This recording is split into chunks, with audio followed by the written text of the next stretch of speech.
एक क्वेश्चन जो materials properties की जो डिस्कशन थी उसके बारे में आया है, वो ये है कि ये मटेरियल प्रॉपर्टीज़ लेट से चाहे वो एनालिसिस की प्रॉपर्टीज़ हों चाहे वो डिज़ाइन की प्रॉपर्टीज़ हों, ये कहाँ पे मेंशन होती हैं या इनका पूरे डिज़ाइन प्रोसेस में कहाँ पे डॉक्यूमेंट होती हैं ये। सो इसका आंसर ये है कि कई जगह ऐसी हैं जहाँ ये मेंशन होती हैं। फॉर एग्ज़ाम्पल जो आपका डिज़ाइन प्रोसेस का एक डिलीवरेबल है जो स्ट्रक्चरल इंजीनियर की तरफ से आपने सबमिट करना होता है, वो फाइनल स्ट्रक्चरल ड्राइंग्स होती हैं, ठीक है। सो उनमें अक्सर एक जनरल इंफॉर्मेशन की एक पहली स्टार्टिंग शीट होती है जिसमें आप जो नॉमिनल मटेरियल स्ट्रेंथ्स है वो मेंशन कर सकते हैं। इसके अलावा एक और इम्पॉर्टेंट प्लेस जहाँ पे ये आप मेंशन करते हैं वो है डिज़ाइन क्राइटेरिया डॉक्यूमेंट, ठीक है। सो मैं आपको अगर बाद में कभी मुझे आप याद कराएं तो इस डॉक्यूमेंट का एक इंट्रोडक्शन भी करवाऊंगा। डिज़ाइन क्राइटेरिया डॉक्यूमेंट, ये डिज़ाइन की जो ज़ाहिर है कि चंद बेसिक आउटपुट्स हैं या जो डिलीवरेबल जिनको मैं कह रहा हूँ, यानी जब आप फील्ड में जाएंगे स्ट्रक्चरल डिज़ाइन के प्रोसेस में इन्वॉल्व होंगे तो इस सारे प्रोसेस के नतीजे में जो चीज़ आपने जमा करानी है, जो देनी है आउटपुट, वो क्या होगी। एक तो मैंने जैसे बताया एक set of detailed structural drawings होंगी, ठीक है। वो इतनी होनी चाहिए, उनका मैं इंट्रोडक्शन भी नेक्स्ट क्लास में कराऊंगा एक एग्जांपल बिल्डिंग के साथ। लेकिन आप बस उसको यूँ ज़हन में रख लें कि वो तादाद में इतनी होनी चाहिए कि जितनी भी स्ट्रक्चरल डायमेंशंस हैं और रीइंफोर्समेंट लेआउट्स हैं वो उनमें कवर होते हों।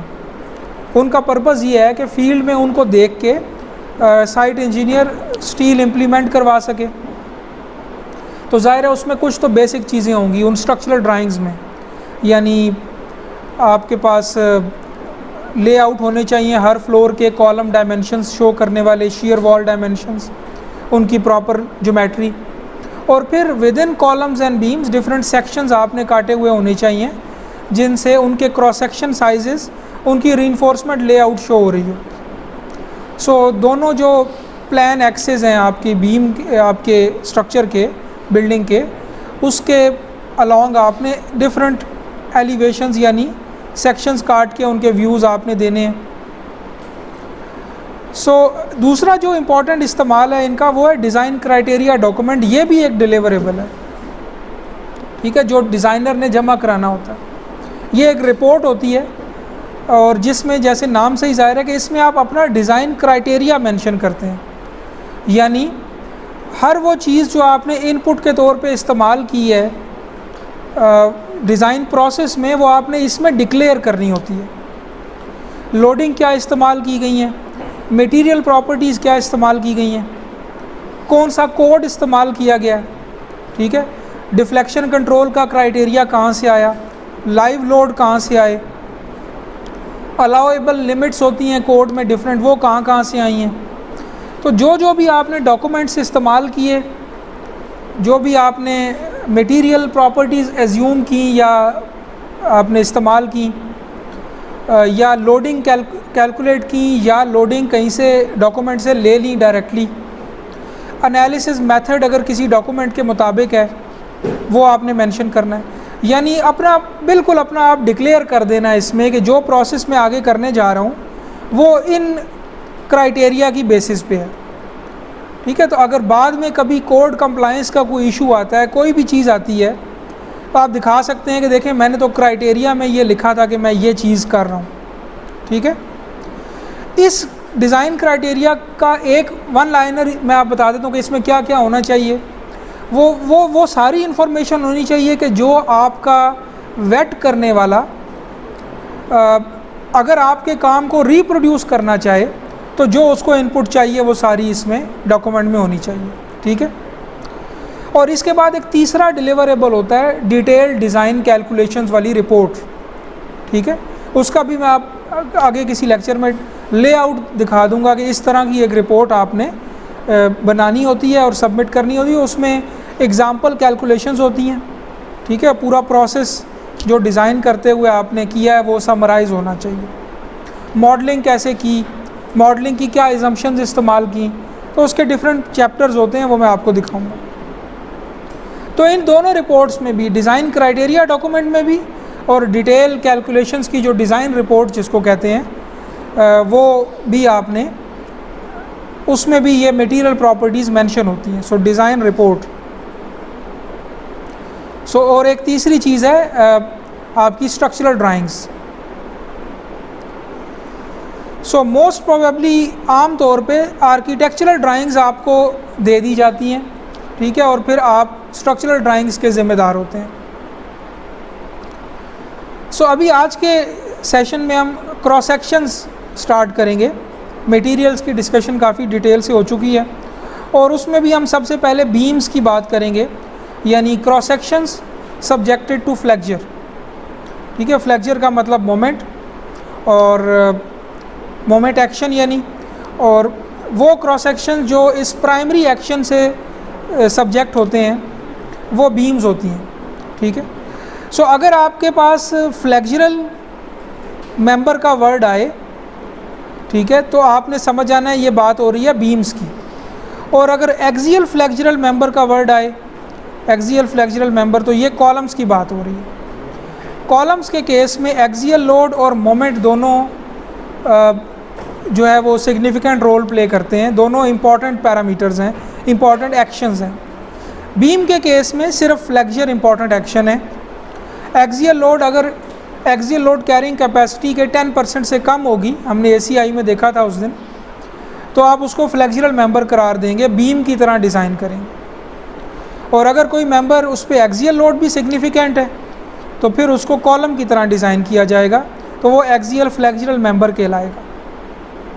सो डायरेक्टली फ्लेक्चर पे जाने से पहले क्रॉस सेक्शंस की कुछ बेसिक प्रॉपर्टीज़ मैं क्विकली आपके सामने से फ्लैश कर देता हूँ, बिकॉज ये ऐसी चीज़ है जो पिछले कोर्सेज़ में रिवाइज हो चुकी है। सो बहुत सी चीज़ें ऐसी हैं जो मैं रिपीट कर रहा हूँ, बट वो आपको ओवरऑल प्रोसेस में कनेक्ट होती हुई अब नज़र आनी चाहिए। तो क्रॉस सेक्शन असल में एक शेप का नाम होता है जो किसी भी मेंबर के लॉन्गिट्यूडनल एक्सिस के परपेंडिकुलर सेक्शन काटने से हमें मिलती है। तो अगर ये एक मेंबर जा रहा है ऐसे इस डायरेक्शन में, तो ये उसका लॉन्गिट्यूडनल एक्सिस है या मेंबर एक्सिस है, और आप इसके परपेंडिकुलर एक सेक्शन काटें तो ये क्रॉस सेक्शनल प्लेन कहलाएगा, और वो शेप जो उसमें आ जाएगी वो क्रॉस सेक्शन कहलाएगी, क्रॉस सेक्शन, ठीक है। और ये कॉलम का भी हो सकता है, बीम का भी हो सकता है, ट्रस का भी हो सकता है, जैसे कि एक ही फिगर में दिखाया हुआ है। फिर ये स्लैब और शीयर वॉल्स के भी हो सकते हैं, लेकिन जो आम तौर पे बीम और कॉलम के क्रॉस सेक्शंस का जिक्र जब किया जाता है तो इससे मुराद दो इम्पॉर्टेंट डायमेंशंस होती हैं, लेंथ और विड्थ। स्लैब और शीयर वॉल के केस में जो है वो थिकनेस एक इम्पॉर्टेंट डायमेंशन है, बिकॉज जो दूसरी डायमेंशन होगी वो तो स्पैन लेंथ से ऑलरेडी कवर हो चुकी होगी, जैसे कि लेंथ जो है वो इसमें स्पैन लेंथ वगैरह से बीम्स और कॉलम्स में कवर हो जाती है। सो डिफरेंट शेप्स के क्रॉस सेक्शन होते हैं, ठीक है। आप वन डायमेंशनल क्रॉस सेक्शंस को या एलिमेंट्स को इस्तेमाल करके 3 डायमेंशनल फ्रेम या 2 डायमेंशनल फ्रेम बना सकते हैं। सो ये ई-टैब से एक स्क्रीनशॉट लिया हुआ है जिसमें कुछ बेसिक क्रॉस सेक्शनल शेप्स के टेम्पलेट्स अवेलेबल हैं, कंक्रीट के लिए भी और फिर स्टील के लिए भी और फिर कंपोजिट के लिए भी। और कुछ स्पेशल क्रॉस सेक्शंस हो सकते हैं, फॉर एग्जांपल ऐसा क्रॉस सेक्शन जिसकी कोई शेप ना हो, रेगुलर शेप ना हो, जनरल क्रॉस सेक्शन, इसमें आप डायरेक्टली वो प्रॉपर्टीज़ जो के मैट्रिक्स में जानी है वो इनपुट कर देते हैं, यानी ई तो नहीं, खैर ई तो मटेरियल से आता है, ए और आई वगैरह। इसी तरह ऑटो सेक्शन लिस्ट में प्रोग्राम में एक क्रॉस सेक्शन नहीं डिफ़ाइन करते बल्कि एक लिस्ट पूरी डिफ़ाइन कर देते हैं, और प्रोग्राम उनमें से ख़ुद लिस्ट में से एक ऑप्टिमम क्रॉस सेक्शन डिज़ाइन के नतीजे में सेलेक्ट करता है। आमतौर पे स्टील सेक्शंस में यही होता है कि शेप फिक्स होती है, आपने डिज़ाइन का मतलब होता है कि आपने वो फ्लैंज और वेब की थिकनेस मालूम करनी। तो बेसिकली आप एक ही शेप के कई cross section with different thicknesses इसमें लिस्ट में डाल देते हैं और प्रोग्राम उसमें से ऑप्टिमम आपको दे देता है डिज़ाइन के नतीजे में। नॉन प्रिज्मेटिक है ये, इसका मतलब ये है कि ऐसा क्रॉस सेक्शन के अलॉन्ग द लेंथ जिसकी डायमेंशन चेंज हो रही हैं, ठीक है। सो आप इसमें स्टार्टिंग क्रॉस सेक्शन और एंडिंग क्रॉस सेक्शन डिफाइन करते हैं और प्रोग्राम खुद अलॉन्ग द लेंथ उसको चेंज करता है। और आखिरी ऑप्शन है section designer, basically first option है। सेक्शन डिज़ाइनर जैसे मैंने लास्ट टाइम भी बताया होगा कि ये पहले एक अलग से स्टैंड अलोन प्रोग्राम था जो क्रॉस सेक्शन का एनालिसिस करता है, यानी क्रॉस सेक्शन की बेसिक प्रॉपर्टीज़ आपको कैलकुलेट करके देता है। सो ये आपको एक कैनवस प्रोवाइड करता है। अब ये ई टैब्स का हिस्सा बन चुका हुआ है। एक कैनवस प्रोवाइड करता है जिस पे आप अपना क्रॉस सेक्शन ड्रॉ कर सकते हैं, कोई भी shape, for example let's say diamond shape है या स्टील और कंक्रीट का कंपोजिट शेप है, इर्रेगुलर शेप है, कोई भी शेप आप इस पे सेक्शन डिज़ाइनर में जब जाएंगे तो ड्रॉ कर पाएंगे, ठीक है। वो कंपोजिट भी हो सकता है, कुछ भी हो सकता है। और सेक्शन डिज़ाइनर फिर उसकी वो बेसिक प्रॉपर्टीज़ जो ई के मैट्रिक्स में जानी है, ए आई वगैरह, इसी तरह और जो प्रॉपर्टीज़ डिज़ाइन में इस्तेमाल होती हैं, let's say radius of gyration हो गया या और कोई चीज़ें हो गई। सो पूरी लिस्ट है एक क्रॉस सेक्शनल प्रॉपर्टीज़ की जो सेक्शन डिज़ाइनर आपको कैलकुलेट कर देगा। सो बाकी जो टेम्पलेट्स हैं इनके लिए तो बैक एंड पे फार्मूला डेवलप हुए हुए हैं ना, वो यूज़ हो जाते होंगे, बट सेक्शन डिज़ाइनर आपको एक अपॉर्चुनिटी दे रहा होता है कि आप उसमें कोई भी शेप अपनी मर्ज़ी से ड्रॉ करें और वो अपने कॉलम को, बीम को असाइन कर दें, ठीक है। सो सेक्शन प्रॉपर्टीज़ को डिफरेंट क्लासिफिकेशन से में क्लासीफाई भी किया जाता है। फॉर एग्ज़ाम्पल सेक्शंस को सिलेंडर सेक्शंस, कॉम्पैक्ट सेक्शन और प्लास्टिक सेक्शंस में डिवाइड किया जाता है। ये एक टाइप की क्लासिफिकेशन है, लेकिन आप कुछ भी सोच सकते हैं। फॉर एग्ज़ाम्पल मटेरियल क्लासिफिकेशन, किस मटेरियल का क्रॉस सेक्शन बना हुआ है, या behaviour wise classification. Cylinder sections वो होते हैं जो जिनमें बकलिंग फिनोमेना जो है वो मटेरियल यील्डिंग से पहले हो जाए, तो मटेरियल आपका मुकम्मल यूटिलाइज नहीं होता इसमें। यानी फॉर एग्ज़ाम्पल जो थिन क्रॉस सेक्शंस हैं, थिन वॉल्ड मेटल्स हैं, जितनी आपकी थिकनेस क्रॉस सेक्शन की कम होगी वो उतना सिलेंडर सेक्शन बन जाएगा और उसमें बकलिंग का चांस बढ़ जाएगा। कॉम्पैक्ट वो होंगे जिसमें ऑपोजिट है, यानी मटेरियल यील्डिंग पहले होगी बकलिंग से, यानी ये इसमें मटेरियल आपका ऑप्टिमली यूटिलाइज होगा, मटेरियल फेल होगा आपका। जैसे हॉट रोल्ड या बिल्ट अप मेटल सेक्शंस हैं, इसी तरह कंक्रीट के सेक्शंस हैं। और इसके अलावा प्लास्टिक मटेरियल वो ये सेक्शंस वो होंगे कि जिनमें बकलिंग का बिल्कुल चांस नहीं है, मटेरियल फेलियर या रप्चर ही है, ठीक है। यानी जैसे हैवी कंक्रीट के सेक्शंस, ठीक है। अगर थिन कंक्रीट के सेक्शंस होंगे तो वो भी बकल कर सकते हैं, बट अगर वो कॉम्पैक्ट सेक्शंस होगा, अगर उसमें बकलिंग से पहले मटेरियल फेल हो जाए। लेकिन प्लास्टिक सेक्शन जिनमें बकलिंग फेलियर नहीं है, वो most of the heavy concrete sections, उनमें बकलिंग का चांस नहीं होता, वो सिर्फ मटेरियल फेल होने से ही फेल होते हैं। फिर मेंबर टाइप के हिसाब से एक क्लासिफिकेशन हो सकती है। बीम के क्रॉस सेक्शन वो होंगे जो प्राइमरीली बेंडिंग में आ रहे होंगे, बेंडिंग को रेजिस्ट कर रहे होंगे, या बेंडिंग के एक्शन से अप्लाइड लोडिंग को रेजिस्ट कर रहे होंगे, बेंड होके रेजिस्ट कर रहे होंगे। और शियर और टॉर्शन भी बीम्स में होती है। ट्रसेस के वो होंगे जिनमें सिर्फ एक्सियल कंप्रेशन या टेंशन आ सकती है, शियर टॉर्शन नहीं आ सकती, बेंडिंग नहीं आ सकती। कॉलम्स वो होंगे जिनमें प्राइमरीली कंप्रेशन होगी लेकिन साथ बेंडिंग भी होगी, तो एक्सियल लोड और मोमेंट दोनों होंगे।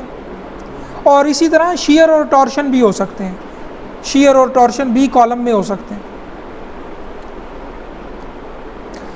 ये फिर मटेरियल कंपोजिशन की बेस पर क्लासिफिकेशन है। कंक्रीट सेक्शंस हो सकते हैं, मेटल हो सकते हैं, नॉन मेटल, कंपोजिट। फिर कंक्रीट के अंदर फर्दर रीइंफोर्स कंक्रीट और प्री स्ट्रेस्ड कंक्रीट। जब रीइंफोर्स कंक्रीट की बात होती है तो कन्वेंशनल आरसी की बात हो रही होती है। प्री स्ट्रेस्ड जो है वो बिल्कुल इसके पैरेलल एक और नया मटेरियल है। ये भी कंक्रीट और स्टील का ही मिक्सचर है या उससे मिलके बनता है, लेकिन वो स्टील बार्स जो होती हैं वो बेसिकली स्टील टेंडन्स होते हैं या वायर्स होती हैं जो कि जिनमें टेंशन इंड्यूस कर दी जाती है पहले से ही।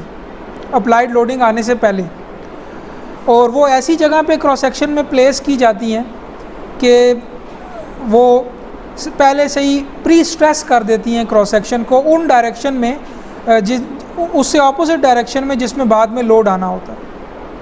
सो आई होप आप इसके बेसिक प्रिंसिपल से वाकिफ़ हैं प्री स्ट्रेस कंक्रीट के। सो चूँकि आल्दो के ये भी कंक्रीट और स्टील ही के कंपोजिशन है इनकी, लेकिन ये जो प्री स्ट्रेसिंग का प्रोसेस है ये क्रॉस सेक्शन को एक बिल्कुल डिफरेंट प्रॉपर्टी दे देता है। लिहाजा ये रीइंफोर्स कंक्रीट के ज़्यादा एडवांस्ड मटेरियल है, अलग से इसको एक मटेरियल आप कह सकते हैं। प्री स्ट्रेस्ड कंक्रीट जो है वो एक अलग मटेरियल है और वो ज़्यादा एडवांस्ड है कन्वेंशनल रीइंफोर्स कंक्रीट से। मेटल के केस में स्टील हो गया, फॉर एग्जांपल एल्यूमिनियम हो गया। प्री स्ट्रेस के केस में भी pre tension post tension, pre tension नाम से ही जाहिर है कि वो जिसमें पहले आप स्ट्रेच करते हैं फिर कंक्रीट पोर करते हैं, जब वो हार्ड हो जाती है तो वो स्ट्रेचिंग कट कर देते हैं। पोस्ट टेंशन ये है कि कंक्रीट के हार्ड होने के बाद में आप टेंशन अप्लाई करते हैं, प्री पोस्ट टेंशनिंग कहलाएगी वो। फिर जो पोस्ट टेंशनिंग डक्ट्स होती हैं, पोस्ट टेंशनिंग करने के बाद आप उन्हें बग़ैर ग्राउटिंग के भी छोड़ सकते हैं, अनबॉन्डेड कहलाएंगी वो, और उनको बाद में ग्राउट भी कर सकते हैं, फिल हो जाएंगी वो डक्ट्स, तो वो बॉन्डेड हो जाएगा। रीइंफोर्स कंक्रीट में भी कई नई किस्म के अब आते जा रहे हैं, ये लिस्ट तो कॉन्टीन्यूड है। अब फाइबर रीइंफोर्स कंक्रीट आ गया, फेरो सीमेंट आ गया। फेरो सीमेंट ये है कि उसमें एक पूरा वायर मैश होता है जो आप थ्रू आउट द एलिमेंट चला रहे होते हैं। स्टील हॉट रोल्ड हो सकता है, कोल्ड फॉर्म हो सकता है, इसका भी फ़र्क आपको पता है। एल्यूमिनियम के भी डिफरेंट शेप्स हैं या डिफरेंट टाइप्स हैं। वुड में नेचुरल हो सकती है, लैमिनेटेड हो सकती है, यानी आर्टिफिशली किसी तरह से वो डेवलप किए गए हों पैनल्स। इसी तरह कंपोजिट की भी एक लंबी लिस्ट है। सो ये सिर्फ चंद टाइप्स इसमें कवर हुई हुई हैं, असल में तो ये लिस्ट अभी बढ़ाई जा सकती है। सो कुछ शेप्स आप देखें जो आप सेक्शन डिज़ाइनर में बना सकते हैं। फॉर एग्ज़ाम्पल एक सर्कुलर कॉलम है और उसमें रीबार्स हैं।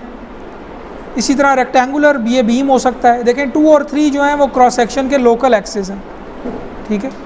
जैसे मटेरियल के लोकल एक्सिस होते हैं 1, 2, 3, इसी तरह क्रॉस सेक्शन के भी लोकल एक्सिस होते हैं। 1 एक्सिस जो है वो हमेशा लॉन्गिट्यूडनल एक्सिस होता है, ठीक है, और 2 और 3 जो एक्सिस होते हैं ये क्रॉस सेक्शनल एक्सिस कहलाते हैं, ठीक है। सो अब जब आप क्रॉस सेक्शन को देख रहे हैं तो 1 एक्सिस असल में इन टू द पेपर या आउट ऑफ द पेपर है, 2 और 3 आपको नज़र आ रहे हैं। प्री कास्ट हो गया, रेक्टेंगुलर या टी टाइप का हो गया। इसी तरह स्टील के डिफरेंट क्रॉस सेक्शंस हैं, pipe section, steel composite sections हैं जिनमें कंक्रीट और स्टील मिक्स हैं। अब इसमें ये ट्यूब्स भी हो सकती हैं, कंक्रीट फिल्ड स्टील ट्यूब्स, या कंक्रीट के क्रॉस सेक्शन के अंदर स्टील सेक्शन एम्बेड हुआ हो, ये भी हो सकता है। सो कई टाइप्स के क्रॉस सेक्शंस हो सकते हैं। ये भी एक इसी तरह की जो है वो मटेरियल बेस्ड क्लासिफिकेशन शो कर रहा है। कंक्रीट सेक्शंस, स्टील सेक्शंस और कुछ डिफरेंट मिक्स या कंपोजिट मटेरियल्स के सेक्शंस। सो इसमें स्टील और कंक्रीट मिक्स है। अब ये देखें, ये एक प्री स्ट्रेस्ड एलिमेंट को शो कर रहा है जिसमें ये बॉटम के ऊपर आपके ये टेंडन्स को डालने के लिए डक्ट्स डाली गई है। प्री स्ट्रेस्ड एलिमेंट के अंदर कन्वेंशनल स्टील भी हो सकती है, ठीक है, और आम तौर पे होती है, लेकिन वो प्री स्ट्रेस्ड स्टील होने की वजह से बिहेवियर क्रॉस सेक्शन का इम्प्रूव हो जाता है। इसी तरह कुछ बिल्ट अप क्रॉस सेक्शंस भी हो सकते हैं जो एक से ज़्यादा क्रॉस सेक्शंस को मिला के बनाए गए हैं। अब ऐसा क्रॉस सेक्शन अगर आपके किसी कॉलम का या किसी एलिमेंट का है तो आपको लाजमन सेक्शन डिज़ाइनर पे जाना पड़ेगा, क्योंकि इस क्रॉस सेक्शन का कोई टेम्पलेट अवेलेबल नहीं होगा किसी भी प्रोग्राम में। ई टैब्स में अगर होंगे तो सेक्शन डिज़ाइनर में जाएंगे। इस तरह का कंपोजिट जिसमें कंक्रीट और स्टील इस तरह से बिल्ट अप हुए हुए हैं।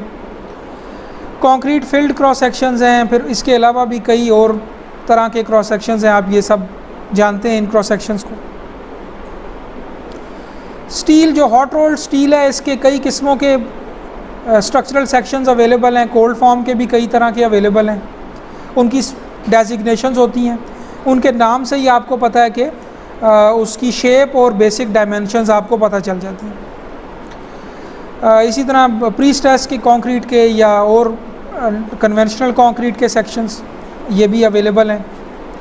सो कुछ स्टैंडर्ड क्रॉस सेक्शंस होते हैं जो फॉर एग्जांपल स्टील के केस में AISC की क्लासिफिकेशन है, इसी तरह BS की अलग क्लासिफिकेशन है और बाकी कोड्स की अलग क्लासिफिकेशन है। इवन प्री स्ट्रेस्ड या प्री कास्ट क्रॉस सेक्शंस में भी स्टैंडर्ड क्रॉस सेक्शंस होते हैं, यानी ऐसा नहीं है कि आप प्री कास्ट एलिमेंट किसी भी डायमेंशन का बना सकते हैं। अगर आपने प्री कास्ट लेना है तो वो सिर्फ चंद साइजेस में ही अवेलेबल होगा, और सो मच सो कि उसकी कैपेसिटी भी, जैसे कि इसकी कैपेसिटी, स्टील की कैपेसिटी ऑलमोस्ट फिक्स होती है।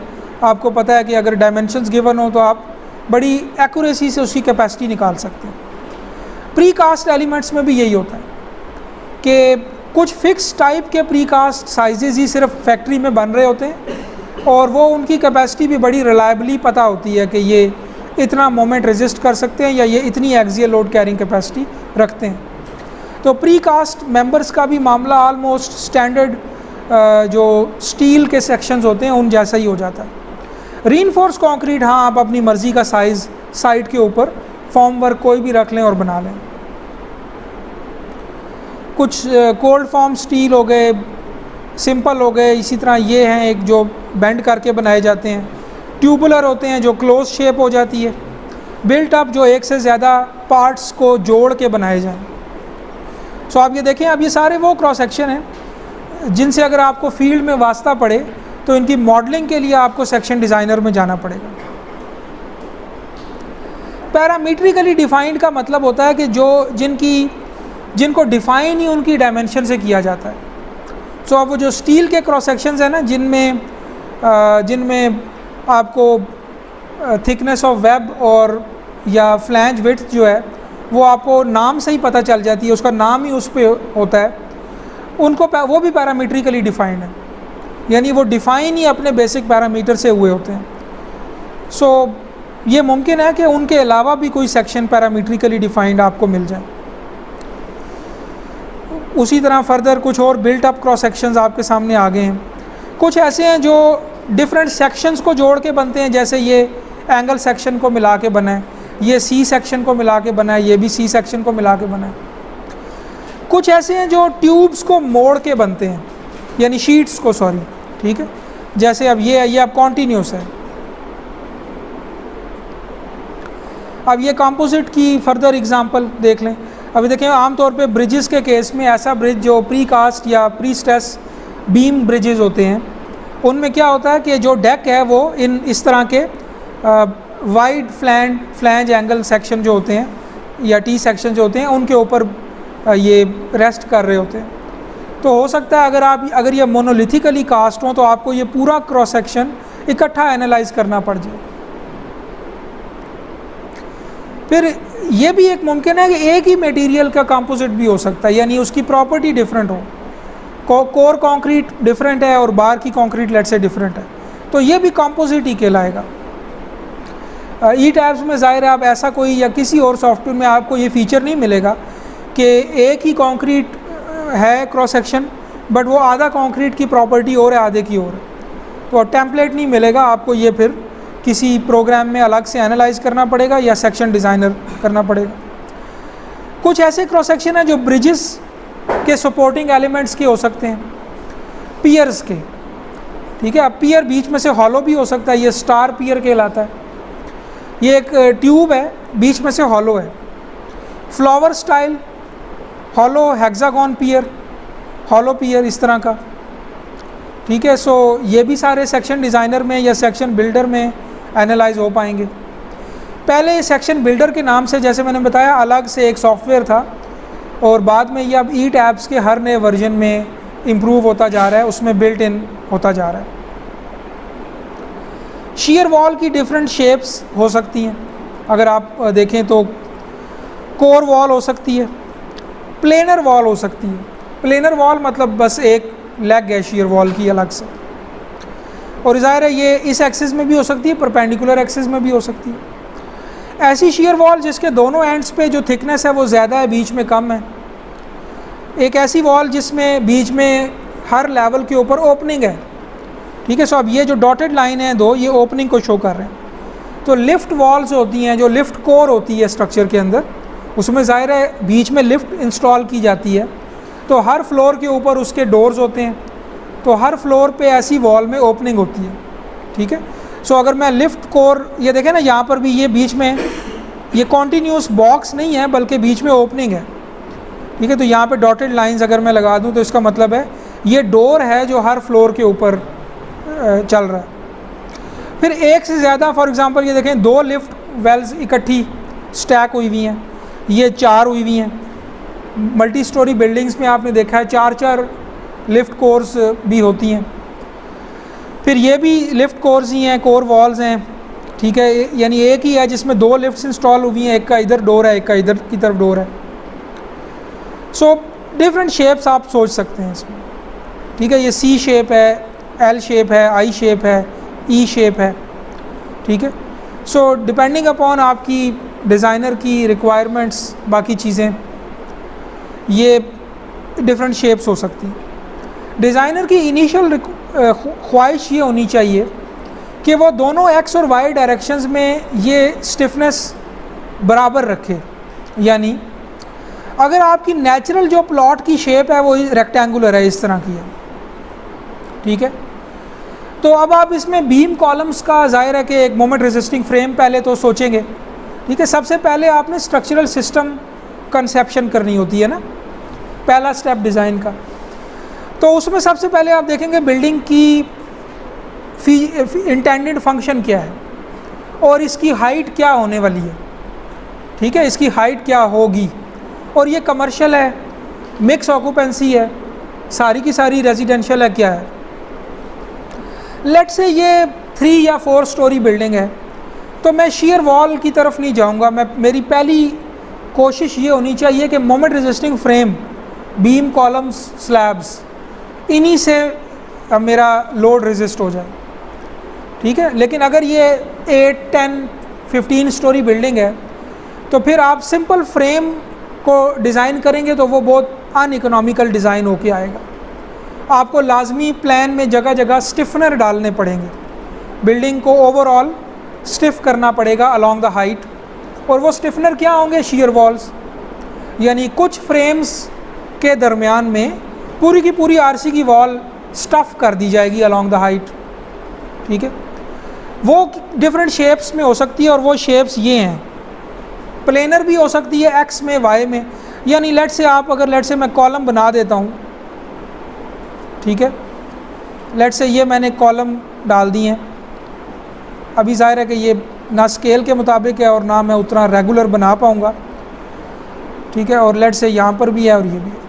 सो ये मेरी लेट से मैंने बेसिक कॉलम कर दिया, और उसके बाद ये मैंने उसके ऊपर बीम्स भी डाल दी। अब आप इमेजिन करें कि ये हर एक लाइन जो है ये बीम है, और ये क्रॉस सेक्शन, ये जो स्क्वायर बॉक्सेस हैं ये कॉलम्स हैं। नेचुरली क्या होगा कि आपकी ये जो एक्स एक्सिस है बिल्डिंग की, ये ज़्यादा स्टिफ हो जाएगी वाई एक्सिस से।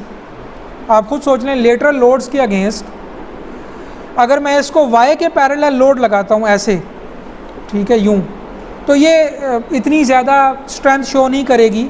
अगर मैं इसको एक्स के पैरेलल फोर्स लगाता हूँ ऐसे, तो ये ज़्यादा रेजिस्टेंस शो करेगी, बिकॉज नेचुरली ये उस डायरेक्शन में लॉन्गर है, ठीक है।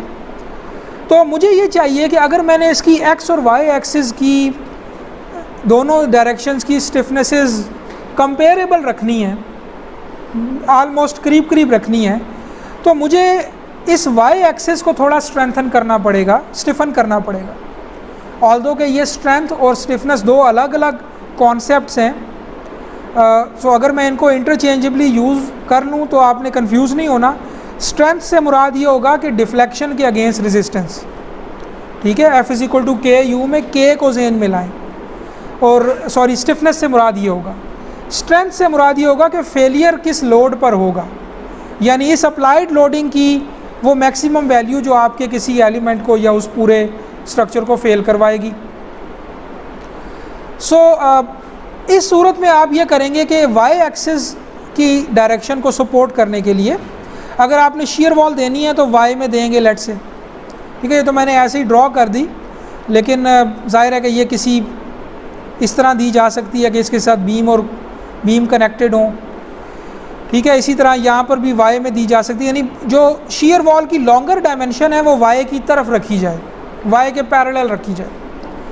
अब जब शीयर वॉल्स को इस तरह से प्रोवाइड किया जाएगा तो वो एक्स एक्सिस में कोई ख़ास स्ट्रेंथ में इजाफा नहीं करेंगी, वाई में करेंगी, ठीक है। सो ये जो दो वॉल्स मैंने लेट से बनाई हैं, या लेट से मैं यहाँ पर भी एक बीम चलें डाल देता हूँ, कॉलम डाल देता हूँ, और ये तीसरी वॉल लेट से मैंने ये जो शेडेड ड्रॉ की है, ये तीनों वॉल्स इस वक्त वाई डायरेक्शन में एक्ट कर रही हैं, एक्स डायरेक्शन में ये नहीं कर रही। एक्स डायरेक्शन इनका आउट ऑफ प्लेन डायरेक्शन बनता है। तो शीयर वॉल मोस्टली डिज़ाइन की जाती है इन प्लेन एक्शन के लिए, आउट ऑफ प्लेन के लिए नहीं की जाती। अब आप यूं करके वाई डायरेक्शन की स्टिफनेस को समहाउ एक्स के कंपेरेबल ला सकते हैं। अगर नहीं लाएंगे तो क्या होगा कि एक डायरेक्शन में आपकी स्ट्रक्चर बहुत कमज़ोर हो जाएगा, एक में स्ट्रांग हो जाएगा। अब कोई भी लेटरल लोडिंग है वो कोई ऐसा तो नहीं है कि वो किसी ख़ास डायरेक्शन को ही पसंद करती है कि यहीं पे अप्लाई की जाए, ठीक है। अर्थ को एक है तो वो इस डायरेक्शन में भी आ सकता है, विंड है तो वो भी वीकर डायरेक्शन में आ सकती है। तो वीकर डायरेक्शन आपके डिज़ाइन को गवर्न कर रहा होगा, ठीक है। आप कोशिश करेंगे कि ऐसा ना हो कि एक डायरेक्शन बहुत वीक हो और एक डायरेक्शन बहुत स्ट्रांग हो, क्योंकि वो जो स्ट्रांग वाली साइड है वो हो सकता है आपके काम ना आ सके। इसी तरह कॉलम का लेआउट भी है। अगर मैं चाहूँ तो कॉलम्स को स्क्वायर रखने की बजाय लेआउट अगर मेरा ऐसे ही है, लेकिन मैंने कॉलम इस तरह के डिज़ाइन कर दिए हैं कि उनकी लॉन्गर डायमेंशन मैंने रख दी है वाई के पैरेलल, तो भी आप देखेंगे कि प्लॉट का साइज़ बहुत रेक्टेंगुलर होगा लेकिन एक्स और वाई में स्ट्रेंथ कंपेरेबल होंगी। तो अब ये डिज़ाइनर का काम है कि वो इसको इंश्योर करे, ठीक है, इनिशियल लेआउट के मुताबिक। अगर आप शीयर वॉल सिस्टम में जाते हैं, यानी डुअल सिस्टम में फ्रेम भी है और शीयर वॉल भी है, उसमें भी फिर फर्दर कुछ डिसीजंस आपको स्टार्टिंग में लेने हैं। शीयर वॉल का बेसिक लेआउट क्या होगा, कोर वॉल होगी या प्लेनर वॉल्स होंगी, ठीक है। और कई दफ़ा इस लेआउट को डिसाइड करने में स्ट्रक्चरल रीज़न से ज़्यादा नॉन स्ट्रक्चरल रीज़न्स अपना रोल प्ले कर रही होती हैं। अगर आपने लिफ्ट इंस्टॉल करनी है तो लाजमी आपको उसके लिए कुछ देना पड़ेगा, कुछ सपोर्ट सिस्टम देना पड़ेगा, जो कोर वॉल की शक्ल में भी हो सकता है। हाई राइज बिल्डिंग्स में जैसे मैंने बताया था कि कोर वॉल का एक मकसद ये भी होता है कि जो ऑक्सिलरी सर्विसेज होती हैं, प्लम्बिंग हो गई, इलेक्ट्रिफिकेशन हो गई, जो बाकी चीज़ें हैं, वो हर फ्लोर के ऊपर इस लिफ्ट वेल के अंदर से पास करके जा रही होती हैं, ठीक है। वो आपको, वो भी एक पर्पज़ होता है कोर वॉल का।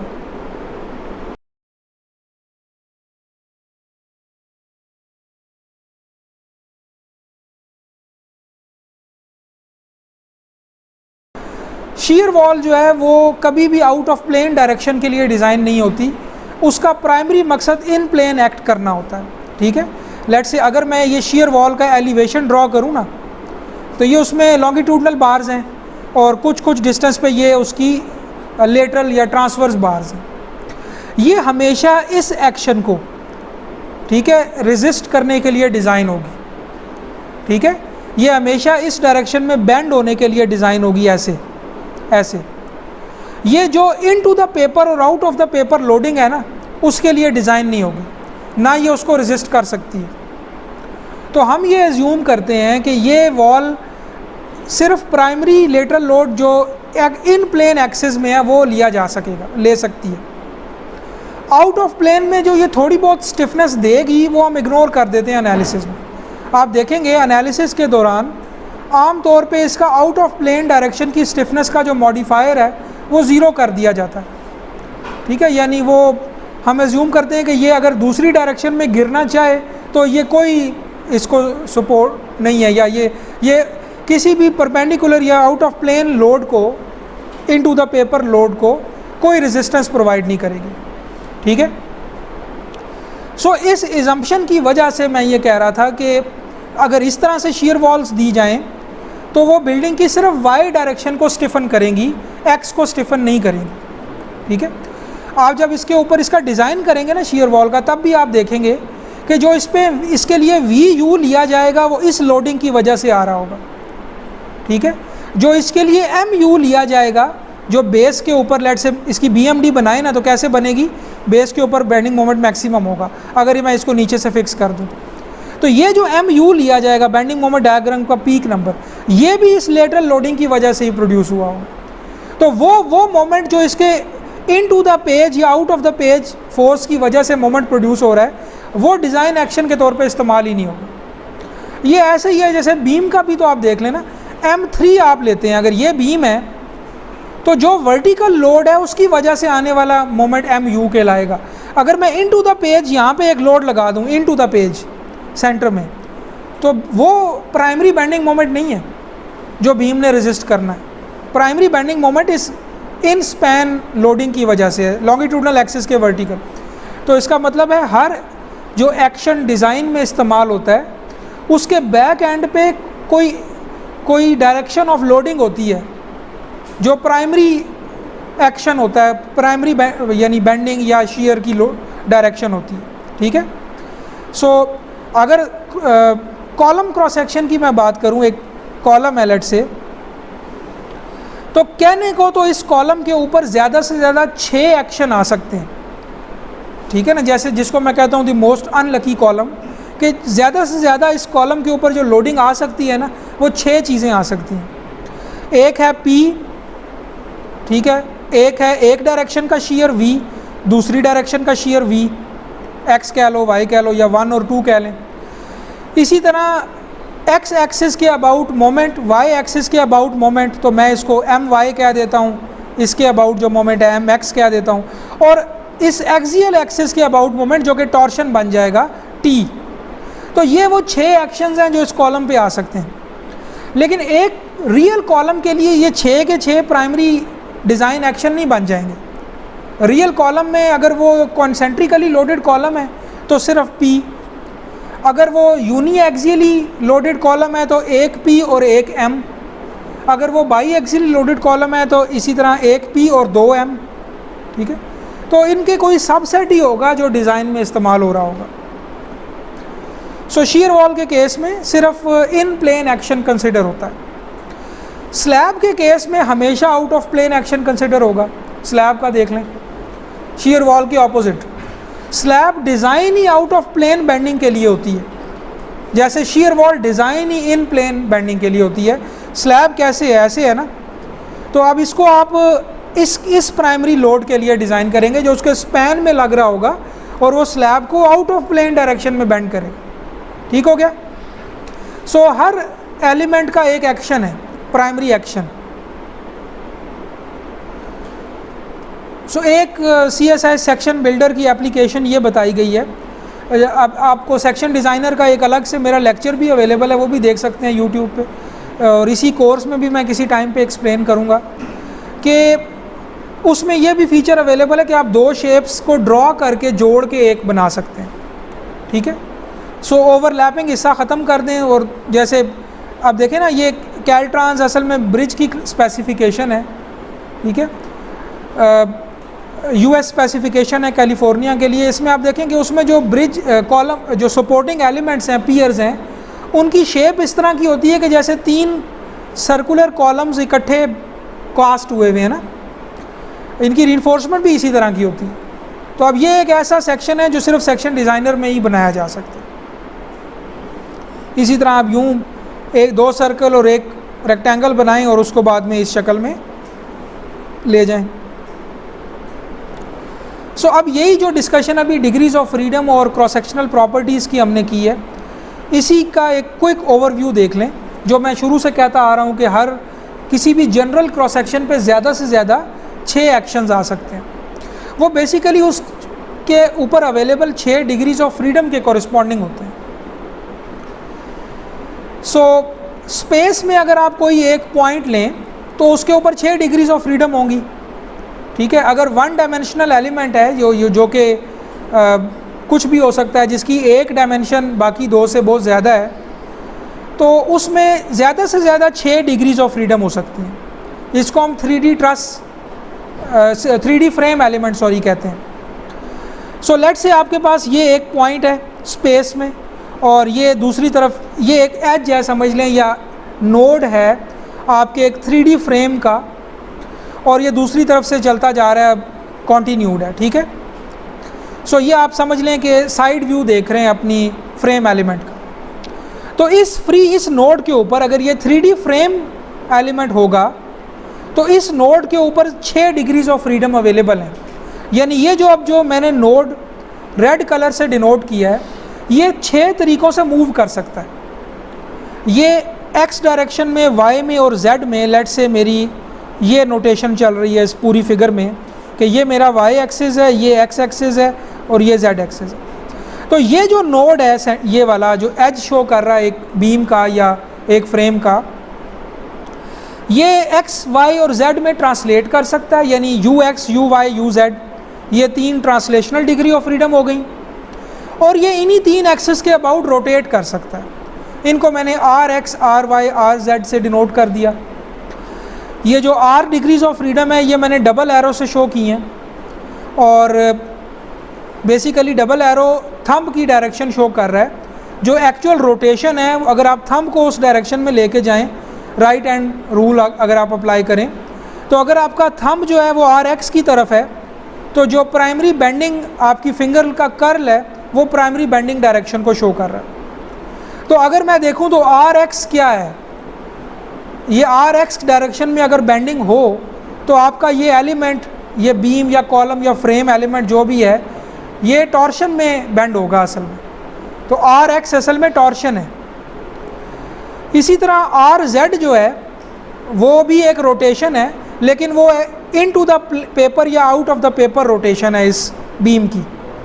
बीम जो है ये पिंक कलर से शो हो रही है, इसका साइड व्यू, ठीक है। जो आर वाई है वो असल में अगर आप देखें तो वो प्राइमरी बेंडिंग डायरेक्शन है अगेंस्ट एनी वर्टिकल लोडिंग जो इस पे यूं लग सकती है, ठीक है। सो अगर मैं ये लोड P अप्लाई करूं तो इस P की वजह से जो बेंडिंग मोमेंट प्रोड्यूस होगा वो क्या होगा, आर वाई की डायरेक्शन में होगा इस फिगर के मुताबिक। ये बात क्लियर है सबको? आप वाई डायरेक्शन में अपना थंब लेके जाएं तो जो फिंगर का कर्ल है वो एग्जैक्टली P लोडिंग की वजह से हो रहा है एक तरह का, ठीक है। अगर मैं इसके ऊपर, इस पॉइंट के ऊपर ऐसे इन टू द पेपर लोडिंग लगा दूं, इस डॉट के ऊपर, ये जो मैं डॉट सर्कल में लेके आ रहा हूँ, इन टू द पेपर लोडिंग लगा दूं, तो जो प्राइमरी बेंडिंग मोमेंट इस लोडिंग की वजह से आएगा वो क्या होगा, किस डायरेक्शन में होगा, आर जेड में। तो अगर मुझे हाइपोथेटिकली, असल में तो यूँ नहीं होता, बट हाइपोथेटिकली अगर कहा जाता कि इस बीम को इस लोडिंग के लिए, इन टू द पेपर लोडिंग के लिए डिज़ाइन करो, तो मैं वही प्रोसेस करता जो बीम का डिज़ाइन का है, बट जो बेंडिंग मोमेंट लेता वो मैं आर जेड के वाला डायरेक्शन में जो बेंडिंग मोमेंट है वो लेता, ठीक है। अब इस 3D फ्रेम एलिमेंट के डिफरेंट सब सेट्स भी हैं, डिपेंडिंग अपॉन आप कुछ डिग्रीज ऑफ फ्रीडम इग्नोर कर दें, कुछ रहने दें। अगर मैं लेट से थर्ड डायरेक्शन जो है इसकी, वाई डायरेक्शन, वो इग्नोर कर दूं मुकम्मल, ये वाली वाई डायरेक्शन, तो कौन सी डिग्रीज ऑफ फ्रीडम असल में गायब हो जाएंगी? एक तो यू वाई गायब हो जाएगी, और अगर आप देखें तो आर एक्स और आर जेड भी गायब हो जाएंगी, बिकॉज आर एक्स में बेंड होने के लिए और आर जेड में बेंड होने के लिए बीम को आउट ऑफ प्लेन जाना पड़ रहा है, ठीक है। सो लिहाजा एक ही बेंडिंग रह जाएगी जो आर वाई है, और आर वाई असल में बीम की बेंडिंग है एक्स जेड प्लेन के अंदर। आप इमेजिन करें ना, अगर थंब आपका वाई डायरेक्शन में है तो बीम एक्स जेड प्लेन में बेंड हो रही है, बीम ऐसे बेंड हो रही है, यूं ऐसे, ठीक है। तो लिहाजा आर वाई रह जाएगा और यू एक्स और यू जेड रह जाएंगे अगर आप वाई एक्सिस को इग्नोर कर दें। इसको कहेंगे 2D फ्रेम, और ये आप आजकल पढ़ भी रहे होंगे, बल्कि पढ़ चुके होंगे अपने स्ट्रक्चरल एनालिसिस में, जिसमें हर नोड के ऊपर 2 ट्रांसलेशनल डिग्री ऑफ फ्रीडम और 1 रोटेशनल डिग्री ऑफ फ्रीडम लेते हैं। अगर मैं ड्रॉ करना चाहूँ आर वाई के अगेंस्ट मोमेंट को, यानी वो कौन सा मोमेंट होगा जो आर वाई में रोटेशन प्रोड्यूस करेगा, तो वो कुछ इस तरह का होगा, यानी वाई एक्सिस के अराउंड गोल हो रहा होगा वो। इसी तरह 2D बीम ले लें जिसमें सिर्फ वर्टिकल है, डिग्री ऑफ फ्रीडम है और बेंडिंग मोमेंट है, इसमें वो axial translational degree of freedom नहीं है, UX भी नहीं है। 3D ट्रस क्या होता है, जिसमें कोई मोमेंट नहीं होता लेकिन सिर्फ ट्रांसलेशनल यानी एक्सियल एक्शन होता है। तो 3D ट्रस में तो तीनों UX, UY, UZ होंगे, लेकिन 2D ट्रस में सिर्फ UX और UZ होंगे, Y एक्सिस इग्नोर हो जाएगा। तो इसका मतलब है ये सारा कुछ जो लिखा हुआ है ये इस एक 3D फ्रेम एलिमेंट के सबसेट्स हैं। हर स्ट्रक्चरल वन डायमेंशनल एलिमेंट जो है वो 3D फ्रेम एलिमेंट का सबसेट है, डिपेंडिंग अपॉन आप कौन सी डिग्री ऑफ फ्रीडम कंसिडर कर रहे हैं, कौन सी नहीं कर रहे हैं। तो प्रोग्राम्स के अंदर ये वाला एलिमेंट इंप्लीमेंट हुआ होता है, और आप जब कह रहे होते हैं, जब वो आपसे पूछता है ट्रस एलिमेंट ड्रॉ कर दें, तो बेसिकली वो सिंपली क्या करता है 3 या 4 डिग्री ऑफ फ्रीडम जो है वो उसमें वो मिस कर जाता है, यानी वो इग्नोर कर जाता है। अगर आपको कह रहा है कि आप 3D ट्रस एलिमेंट ड्रॉ करें तो असल में वो rotational degree of freedom analysis में से निकाल देगा, ठीक है। तो बेसिकली तो वो ये सबसे डिटेल्ड वाला जो फॉर्मूलेशन है वो एम्बेड हुई होती है उसमें। सो समरी ये हुई कि एक फ्रेम एलिमेंट के एक नोड पर, एक सिरे पर 6 डिग्रीज ऑफ फ्रीडम हो सकते हैं, और उन्हीं 6 के कॉरिस्पॉन्डिंग 6 एक्शंस भी हो सकते हैं। अगर देखा जाए तो ये शीयर इन x डायरेक्शन जो है ये UX की डायरेक्शन में है, शीयर इन y डायरेक्शन VZ ये UZ की डायरेक्शन में है। मोमेंट इसी तरह तीनों मोमेंट हो गए MZ, MX, MY, और इसी तरह एक्सियल फोर्स हो जाएगी जो 1 या UY के कॉरिस्पॉन्डिंग जो एक्शन है वो एक्सियल लोड है, ठीक है। तो वही बात जो मैं शुरू से बताता आ रहा हूँ, एक एक्सियल लोड, अच्छा ये जो MY है ये क्या हो जाएगा टॉर्शन, ठीक है। सो एक एक्सियल लोड, एक टॉर्शन, दोनों डायरेक्शन के शीयर और दोनों डायरेक्शन के मोमेंट, 6 एक्शन हो गए। इन 6 एक्शंस के कॉरिस्पॉन्डिंग 6 डेफॉर्मेशंस भी होती हैं, ठीक है, यानी RZ के कॉरिस्पॉन्डिंग एक डेफॉर्मेशन होगी, UZ के कॉरिस्पॉन्डिंग एक डेफॉर्मेशन होगी। सो आप ज़रा देखें वो क्या होंगी। UY जो था ये एक्सियल शॉर्टनिंग को शो कर रहा है, एक्सियल एलोंगेशन को या एक्सियल शॉर्टनिंग को, ऐसा ही है ना। लॉन्गिट्यूडनल एक्सिस के पैरेलल डेफॉर्मेशन, तो ये क्या होगी, या एक्सियल शॉर्टनिंग या एक्सियल डेफॉर्मेशन होगी। इसके कॉरिस्पॉन्डिंग इस डेफॉर्मेशन से क्या प्रोड्यूस होगा, एक्सियल स्ट्रेन। इस एक्सियल स्ट्रेन से एक्सियल स्ट्रेस प्रोड्यूस होगा और इससे एक्सियल फोर्स प्रोड्यूस होगी। तो इसका मतलब है UY के कॉरिस्पॉन्डिंग जो एक्शन है वो है P। UZ देख लें, UZ जो है वो शीयर है अलोंग Z एक्सिस, शीयर की डिग्री ऑफ फ्रीडम है, shear deformation, shear strain, shear stress, shear force VZ। इसी तरह UX भी है तो वो आखिर में VX बन जाएगा। RY ज़रा देखें, RY क्या है, टॉर्शन, RY टॉर्शन है। तो RY असल में अगर इसके इस डिग्री ऑफ फ्रीडम में डेफॉर्मेशन आती है तो वो टॉर्शनल डेफॉर्मेशन आएगी, जिसको ट्विस्ट भी बोलते हैं, थीटा एंगल। ये जो डेफॉर्मेशन है ये कौन सी स्ट्रेन्स प्रोड्यूस करेगी, ये दोनों एक्सियल फोर्स, एक्सियल स्ट्रेन और शीयर स्ट्रेन प्रोड्यूस करेंगी। ये आपके लिए नई इन्फॉर्मेशन होगी कि जब सेक्शन को ट्विस्ट किया जाता है तो उसके अंदर एक्सियल स्ट्रेन भी प्रोड्यूस होती है, वो आप चेक भी कर सकते हैं। अगर आप उसके क्रॉस सेक्शन को देखें तो वो वॉर्प हुआ होगा, वो अपने सेक्शनल प्लेन से बाहर निकला होगा और कुछ जगहों पे अंदर गया होगा जब आप उसको ट्विस्ट करेंगे क्रॉस सेक्शन, ठीक है। सो अगर मैं इसको ड्रॉ करता हूँ, ये एक मेंबर है और इसके ऊपर मैंने टॉर्शन अप्लाई की T, तो ये जो क्रॉस सेक्शनल प्लेन है ये प्लेन ही नहीं रह जाएगा इस डेफॉर्मेशन के नतीजे में, ये थोड़ा सा बाहर को आ जाएगा और अंदर को भी चला जाएगा, यानी क्रॉस सेक्शनल प्लेन वॉर्प हो जाएगा, डिफॉर्म हो जाएगा। यानी दूसरे मानों में दोनों शीयर स्ट्रेन्स और एक्सियल स्ट्रेन दोनों प्रोड्यूस होंगी टॉर्शनल डेफॉर्मेशन के नतीजे में, और उससे स्ट्रेसेस भी दोनों तरह के प्रोड्यूस होंगे और उससे फोर्सेस भी दोनों तरह की प्रोड्यूस होंगे। तो यही वजह है, आपको मैंने ACI कोड के इंट्रोडक्शन में बताया था कि टॉर्शन के अगेंस्ट जो स्टील होता है वो दोनों तरह का होता है, लॉन्गिट्यूडनल स्टील भी होता है और शियर स्टील भी होता है, ट्रांसवर्स स्टील भी।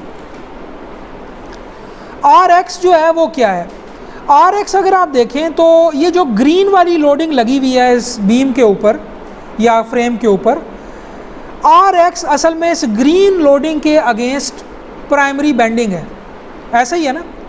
आप अगर X डायरेक्शन में थंब को रखें तो आपकी फिंगर का कर्ल कैसा होगा? जैसे ग्रीन लोडिंग आपकी बीम को रोटेट करवाना चाह रही है। तो इसका मतलब है कि प्राइमरी RX जो है वो है तो बेंडिंग डेफॉर्मेशन, ठीक है, यानी बेंडिंग डेफॉर्मेशन को कर्वेचर बोलते हैं क्रॉस सेक्शन लेवल पे, और इससे एक्सियल यानी बेंडिंग स्ट्रेसेस प्रोड्यूस होंगे जो अपनी डेप्थ के अलॉन्ग असल में एक्सियल स्ट्रेसेस होंगे, टॉप पर कंप्रेशन, बॉटम पे टेंशन।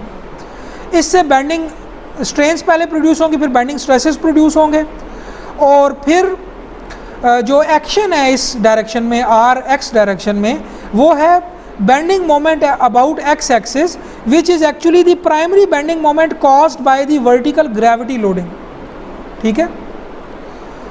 इसी तरह अगर आप दूसरी RZ को देखें तो वो भी सेम ही है, वो बेंडिंग डेफॉर्मेशन है यानी कर्वेचर प्रोड्यूस करेगा, उससे बेंडिंग स्ट्रेसेस प्रोड्यूस होंगे और उससे बेंडिंग मोमेंट प्रोड्यूस होगा। लेकिन वो जो बेंडिंग मोमेंट होगा वो RZ की डायरेक्शन में वो प्राइमरी बेंडिंग मोमेंट होगा अगेंस्ट दिस लेटरल लोडिंग, ये जो वॉयलेट कलर की लोडिंग है। ऐसा ही है ना? थंब को आप Z की डायरेक्शन में करें तो आपकी ये वॉयलेट लोडिंग आपकी बीम को फिंगर के कर्ल की डायरेक्शन में रोटेट करवा रही है।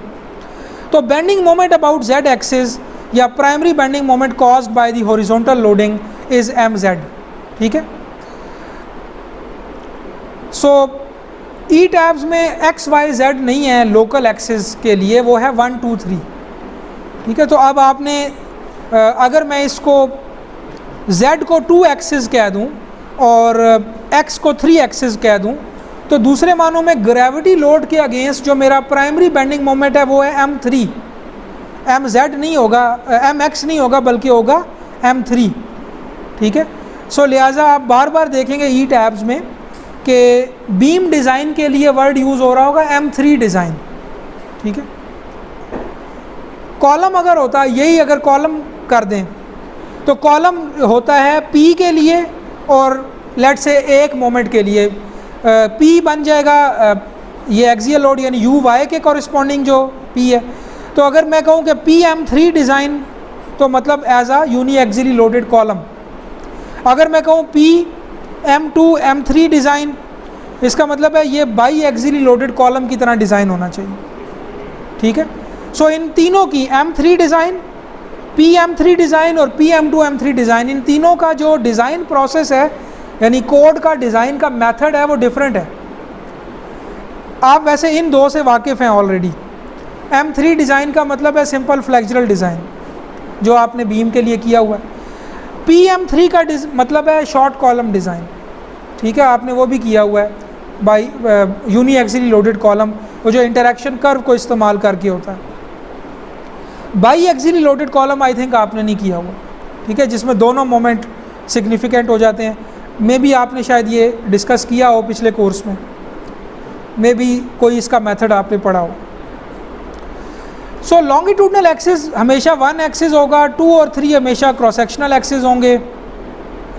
X Y Z की टर्मिनोलॉजी ई टैब्स में ग्लोबल एक्सिस के लिए है, यानी पूरी बिल्डिंग का एक X होगा, एक Y होगा, एक Z होगा, लेकिन हर एलिमेंट का अपना 1 2 3 होगा जो डिफरेंट हो सकता है, जो उस एलिमेंट के हिसाब से है, ठीक है। सो ये वही बात है, मैं इसको ज़्यादा टाइम नहीं इस पे लगाता। 1 axis is always the longitudinal axis, ठीक है, और डिफ़ॉल्ट ओरिएंटेशन जो 2 और 3 की होती है वो इस तरह से होती है, क्योंकि आमतौर पे अगर स्केयर क्रॉस सेक्शन है ना आपका, फिर ये सारी 2 और 3 की बहस की ज़रूरत नहीं है, बिकॉज 2 और 3 आपस में इंटरचेंज भी हो जाएं तो आई चेंज नहीं होगा, ठीक है। सो अगर मेरा इस तरह का क्रॉस सेक्शन है जिसमें ये 2 एक्सिस है, ये 3 एक्सिस है, तो अब I2 और I3 फ़र्क होंगे क्योंकि ये डायमेंशन इंटरचेंज हो जाएंगी दोनों में। स्केयर में ऐसा कोई चक्कर नहीं है। तो आम तौर पे चूँकि कॉलम्स रेक्टेंगुलर भी हो सकते हैं, तो आपको ये 2 2 और 3 3 समझ आनी चाहिए। ये पता होना चाहिए कि 2 और 3 एक्सिस मेरे कॉलम के क्या होंगे, बिकॉज कई दफ़ा आप जब लगाएंगे आप डिफ़ाइन इस तरह करेंगे कि ये मेरा लेट से 18 इंच है और ये 24 इंच है, ये कॉलम है लेट से, बी ये दे देंगे, डी ये दे देंगे, लेकिन जब वहाँ पे ड्रॉ करेंगे तो वो इस तरह से ड्रॉ हो जाएगा कि जो 18 है वो 24 बन जाएगा, और वो यानी ड्रॉ आप इस करेंगे और वो ड्रॉ यूँ हो जाएगा ऐसे बी, जब आप उसको क्लिक करेंगे वहाँ पर। तो बेसिकली ये क्यों इस तरह हो जाएगा कि आपकी जो लोकल एक्सिस है वो अब रोटेट होने वाले हैं, ठीक है। फिर आप उसको सेलेक्ट करें उस स्पेसिफिक कॉलम को और उसकी रोकर एक्सिस रोटेट कर दें 90 डिग्री से, तो वो दूसरी तरह से रोटेट होके आ जाएगा, ठीक है। सो इसलिए ये 2 2 और 3 3 की नोटेशन या 2 और 3 की नोटेशन आपको पता होनी चाहिए।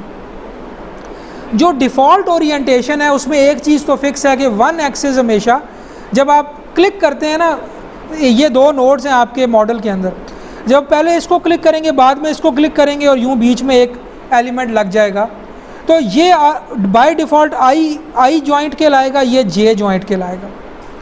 तो डिफ़ॉल्ट 1 एक्सिस जो है वो आई और जे को मिलाने वाली लाइन बन जाएगी।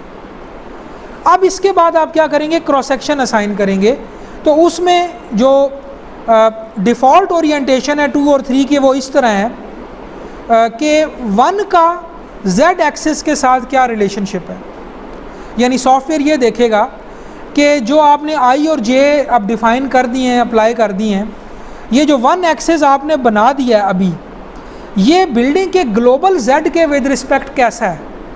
अगर आपने कॉलम लगाया होगा तो ये 1 एक्सिस बिल्डिंग के z एक्सिस के साथ मैच कर रहा होगा, क्योंकि बिल्डिंग का z एक्सिस क्या है, हाइट, ठीक है। तो अगर फ्रेम एलिमेंट असल में कॉलम है तो उसका 1 एक्सिस बिल्डिंग के z एक्सिस के पैरेलल होगा। अगर ये बीम है तो फिर इसका 1 एक्सिस बिल्डिंग के z एक्सिस के परपेंडिकुलर होगा, यानी x और y में हो सकता है, लेकिन x और y में ज़रूरी नहीं है, कोई इंक्लाइंड बीम भी हो सकती है प्लेन के अंदर, लेकिन कम से कम इतना तो तय है कि जो उसका 1 एक्सिस है वो z एक्सिस के परपेंडिकुलर है। तो अगर if the local 2 axis is taken to have an upward sense unless the element is vertical, अगर बीम होगी तो हमेशा 2 एक्सिस इस तरह वर्टिकल होगा क्रॉस सेक्शन के अंदर, और हॉरिजॉन्टल एक्सिस होगा 3। ये है बीम्स के लिए, यानी जब एलिमेंट वर्टिकल हो जाएगा फिर ये रूल डिफरेंट हो जाएगा, ठीक है। तो जब भी आपका जो एलिमेंट है वो एक्स वाई प्लेन में है, यानी प्लान व्यू के अंदर है, बीम है, तो फिर आपका 3 एक्सिस हमेशा हॉरिजॉन्टल होगा, जैसे अभी मैंने ऊपर बनाया है, ठीक है। दोबारा से मैं बता देता हूँ, देखें ये जो 1 2 3 एक्सिस हैं आपके फ्रेम एलिमेंट के, इनमें 1 तो फिक्स हो गया कि ये हमेशा लॉन्गिट्यूडनल होगा, चाहे बीम है तो हॉरिजॉन्टल हो जाएगा, अगर कॉलम है तो ये वर्टिकल एक्सिस हो जाएगा 1 एक्सिस। 2 और 3 का फैसला प्रोग्राम यूँ करता है कि वो ये देखता है कि ये जो 1 है ये बिल्डिंग के जो z ग्लोबल एक्सिस है उसके विद रिस्पेक्ट क्या है। ये 1 अगर बिल्डिंग के z एक्सिस के परपेंडिकुलर होगा, यानी क्या होगा, बीम होगी, ठीक है। ये एलिमेंट प्लान में होगा, खड़ा हुआ नहीं होगा, बीम होगी, तो प्रोग्राम हमेशा क्या कर देगा कि जो क्रॉस सेक्शनल व्यू में वर्टिकल एक्सिस है उसको 2 कह देगा और हॉरिजॉन्टल एक्सिस को 3 कह देगा, ठीक है। सो यूँ ये जो जैसे मैंने अभी ये बनाया, ये बीम का केस बनाया हुआ है, ठीक है।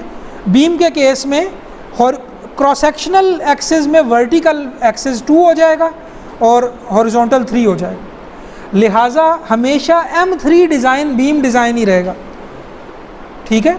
यानी जब भी आप ड्रॉ कर रहे होंगे और हॉरिजॉन्टल एलिमेंट ड्रॉ कर देंगे, प्रोग्राम को पता चल जाएगा ये बीम है और इसका M3 डिज़ाइन होना चाहिए। तो यूँ उसने एक सिस्टम बना दिया है प्रोग्राम ने, और ये स्पेसिफिकली सैप और ई-टैब्स की बात हो रही है, उसमें CSI ब्रिज और सेफ भी बाय द वे आ जाते हैं, इन सब का एक ही एनवायरनमेंट है, बैक एंड पे एनालिसिस इंजन भी एक ही है, ऊपर इंटरफेस डिफरेंट है। सो एक तो ये रूल आपने ज़हन में रखना है हमेशा, ठीक है। सो अब ये देखें कि ये एक ई टैब से स्क्रीनशॉट है, ये एक बीम है, ठीक है। अब इसमें अगर मैं ग्लोबल एक्स वाई जेड बनाऊं तो वो ये है, ये एक्स है, ये वाई है, ये जेड है, ये पूरी बिल्डिंग का है, ठीक है, ये नहीं बदलेगा। और इस बीम के अपने लोकल कोऑर्डिनेट में बनाऊं तो इतना तो मुझे पता है कि जो लॉन्गिट्यूडनल एक्सिस है ये वाला, ये 1 है, ठीक है। 2 और 3 का फैसला इस तरह होगा कि z को और 1 को कंपेयर किया जाएगा, ठीक है। z और 1 अगर परपेंडिकुलर हैं, यानी ये अगर ये हॉरिजॉन्टल मैंने ड्रॉ की हुई है तो परपेंडिकुलर होंगे, तो उस सूरत में क्रॉस सेक्शन में जो वर्टिकल एक्सिस बन रहा होगा वो 2 हो जाएगा और जो हॉरिजॉन्टल एक्सिस बन रहा होगा वो 3 हो जाएगा, ठीक है। सो ये अभी आपके लिए नई इन्फॉर्मेशन होगी, बट जब आप बार बार वो ड्रॉ कर रहे होंगे तो आपको ये बैक ऑफ द माइंड में क्लियर हो जाएगा, आपको पहले ही पता चल जाएगा, अच्छा मैं यूँ लगा रहा हूँ तो ये इसके बीम डिक्लेयर करेगा इसको। कॉलम की मिसाल ले लें, अब आपने ये कॉलम यूँ ड्रॉ किया, यहाँ पे क्लिक किया, फिर यहाँ पे क्लिक किया तो इसने एक कॉलम लगा दिया, तो 1 एक्सिस क्या बना, ये वर्टिकल एक्सिस, ठीक है। अब global X, global Y, global Z तो वही हैं, ठीक है। अब 1 एक्सिस अगर z के पैरेलल हो गया, ठीक है, तो फिर प्रोग्राम फैसला यूँ करता है कि अगर आप इसको क्रॉस सेक्शन में देखें, टॉप से देखें, यानी मैंने यहाँ से सेक्शन काटा, तो अब जो वर्टिकल एक्सिस है वो 3 हो गया और हॉरिजॉन्टल 2 हो गया, उलट हो गया ना। आप इस कॉलम का क्रॉस सेक्शन यहाँ से काटें और टॉप से देखें तो क्या होगा, वर्टिकल एक्सिस 3 हो गया, हॉरिजॉन्टल 2 हो गया, ठीक है। सो प्रोग्राम यूं लोकल एक्सिस असाइन कर देगा। प्रॉपर्टीज भी 2 में अलग कैलकुलेट करेगा, 3 में अलग कैलकुलेट करेगा। मोमेंट ऑफ इनर्शिया 2 में अलग करेगा, 3 में अलग करेगा। तो I2 और I3 डिफरेंट होंगे इस केस में अगर रेक्टेंगुलर क्रॉस सेक्शन। तो जब यही क्रॉस सेक्शन एक डायरेक्शन की बेंडिंग में इस्तेमाल हो रहा है तो उसका I2 इस्तेमाल होगा, दूसरी डायरेक्शन की बेंडिंग में I3 इस्तेमाल होगा, ठीक है।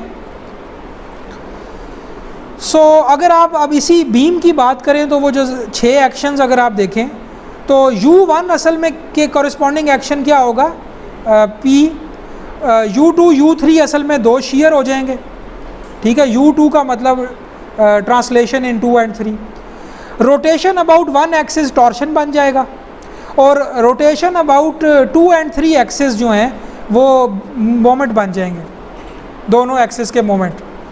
तो not all combinations are important in all practical cases, ठीक है। तो ऐसा नहीं है कि बीम के ऊपर ये सारे के सारे एक्शंस इकट्ठे लग रहे होंगे, कुछ स्पेसिफिक सबसेट ज़रा देख लें।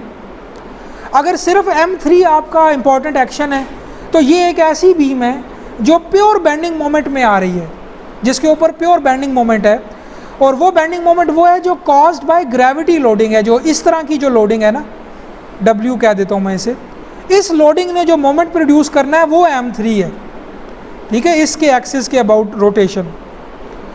अगर P और M3 दोनों कंसिडर करेंगे तो ये एक ऐसी बीम है जिसमें एक्सियल लोड भी आ रहा है और बेंडिंग मोमेंट भी आ रहा है ग्रेविटी लोड की वजह से।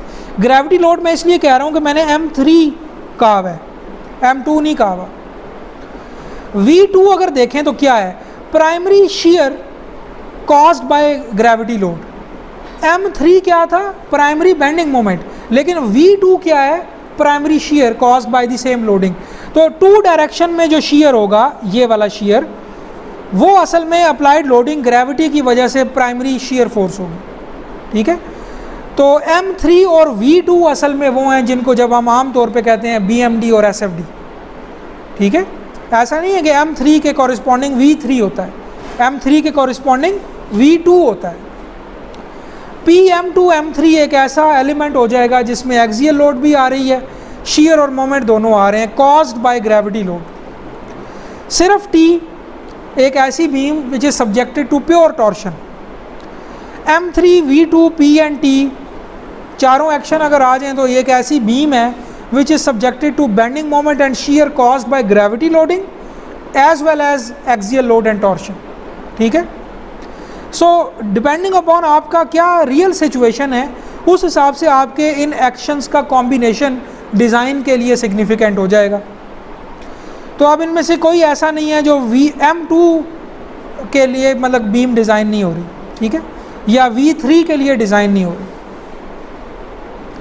कॉलम को देख लें, ये कुछ कॉम्बिनेशन सोचे जा सकते हैं। सिर्फ P लग रहा है तो it is a perfectly concentrically loaded column, बड़ा आइडियल किस्म का कोई कॉलम है जिसको सिर्फ P के लिए डिज़ाइन करना है। रियल कॉलम में यह होता है कि एक तरफ का मोमेंट शामिल होता है, ठीक है। तो PM3 या PM2, PM3 का क्या मतलब है? Column under uniaxial bending which means a column subjected to an axial load and a bending moment about 3 axis। और bending moment about 3 axis का क्या मतलब है? यानी ग्रेविटी लोड की वजह से जो बेंडिंग मोमेंट। अब देखें इस कॉलम के ऊपर जो 3 एक्सिस के अबाउट बेंडिंग मोमेंट है वो कहाँ से आ रहा है?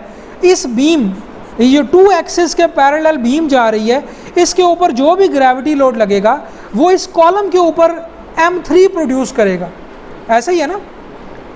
यानी अगर ये W लोड मैं लगा दूं तो इस कॉलम के ऊपर 3 एक्सिस के अबाउट बेंडिंग M3 आ जाएगी इस W की वजह से, ठीक है। So this bending moment can be transfer to this column from beam connecting in axis 3। अगर मैं M2 की बात करूं, अगर M3 की बात करूं तो वो कनेक्टिंग इन एक्सिस 2 डायरेक्शन, ठीक है। तो ये जो W लग रहा है एक्सिस 2 के पैरेलल बीम के ऊपर, ये असल में कॉलम पर M3 प्रोड्यूस करेगा, ठीक है। अच्छा, इसी तरह अगर तीनों एक्शन कंसिडर कर लें तो ये बाई एक्सियली बेंडिंग का केस हो जाएगा। यानी यूँ समझ लें कि इधर भी W लग रहा है और इधर भी कोई W लग रहा है, दोनों बीम्स पे। तो इधर वाला W, ये वाला W असल में M3 प्रोड्यूस करेगा और जो ये वाला W है ये 2 के अबाउट बेंडिंग प्रोड्यूस करेगा, तो ये M2 प्रोड्यूस करेगा। और एक्सियल लोड तो इस ऊपर वाले कॉलम से आ ही रही है P, तो PM2 M3 by axially loaded column. फिर एक और इसमें आप चीज़ देखें कि जो इस 2 एक्सिस के पैरेलल बीम है और 3 एक्सिस के पैरेलल बीम है, इनकी तरफ से जो शीयर फोर्सेस हैं, इनकी जो शीयर फोर्सेस हैं वो कॉलम के एक्सियल लोड की शक्ल में ट्रांसफ़र हो रही हैं। इन बीम्स के ऊपर जो भी ग्रेविटी लोड है और उसकी वजह से जो शीयर है इन बीम्स में, वो कॉलम के लिए एक्सियल लोड बन जाएगा, additional axial load apart from the load coming from the upper column, ठीक है। सो फॉर एग्जांपल अब देखें ना आप इसमें कि shear in beam along axis 3, ये वाली जो बीम है इसका शेयर ड्यू टू ग्रेविटी और एक्सियल लोड P, ये मिल के एक्सियल लोड बन जाएगा। Any axial load in the beam along axis 3 will be transfer to this column as shear 3। अगर बीम के अंदर कोई एक्सियल लोड होती तो वो इस कॉलम के लिए V3 बन जाती, शेयर 3 एक्सिस शेयर बन जाता। इसी तरह इस बीम के अंदर अगर कोई एक्सियल लोड होती तो वो V2 बन जाती इस कॉलम के लिए, ठीक है। तो इसका मतलब है असल में 6 चीज़ें हैं वो ही शेयर में बन रही हैं, किसी के लिए वो एक्सियल बन जाती हैं, किसी और इसी तरह यानी 3 ट्रांसलेशंस हैं और 3 रोटेशंस हैं। वो डिपेंडिंग अपॉन कनेक्टिविटी किसी के लिए शेयर है, किसी के लिए एक्सियल में कन्वर्ट हो जाती हैं, किसी के लिए टॉर्शन में, किसी के लिए बेंडिंग में, ठीक है। सो ये सारे एक्शन कनेक्टेड हैं। जी जी,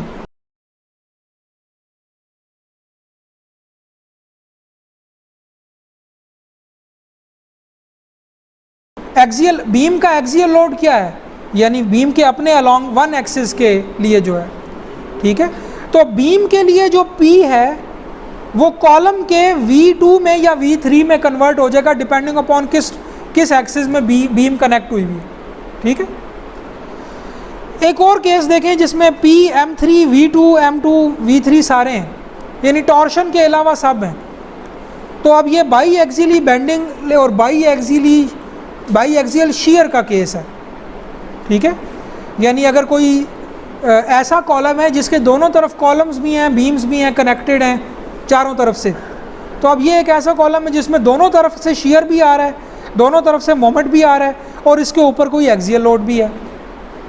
और लास्ट केस क्या हो जाएगा जो मैं कहता हूँ दी मोस्ट अनलकी कॉलम, कि 6 के 6 एक्शन है, टॉर्शन भी आ रही है लेट से कॉलम पे, ठीक है। सो दोनों तरफ के मोमेंट, दोनों तरफ के शीयर, एक्सियल लोड और टॉर्शन। सो एक लास्ट में सिर्फ इसको मैं कनेक्ट कर दूं इस सारी डिस्कशन को, ताकि ये एक्शन और डिग्रीज ऑफ फ्रीडम वाली डिस्कशन कंक्लूड हो जाए। मैंने आपको ये बताया कि हर डिग्री ऑफ फ्रीडम के कॉरिस्पॉन्डिंग एक एक्शन है और हर एक्शन के कॉरिस्पॉन्डिंग एक डेफॉर्मेशन है। तो उन एक्शन और डेफॉर्मेशन को जो कांस्टेंट्स रिलेट करेंगे, उनके दरमियान में हर डिग्री ऑफ फ्रीडम के लिए एक क्रॉस सेक्शनल प्रॉपर्टी भी होगी।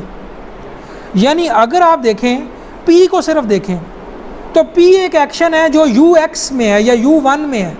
U1 डिग्री ऑफ फ्रीडम में एक्शन क्या है? P। और P के अगेंस्ट डेफॉर्मेशन क्या है? एक्सियल शॉर्टनिंग या एक्सियल एक्सटेंशन।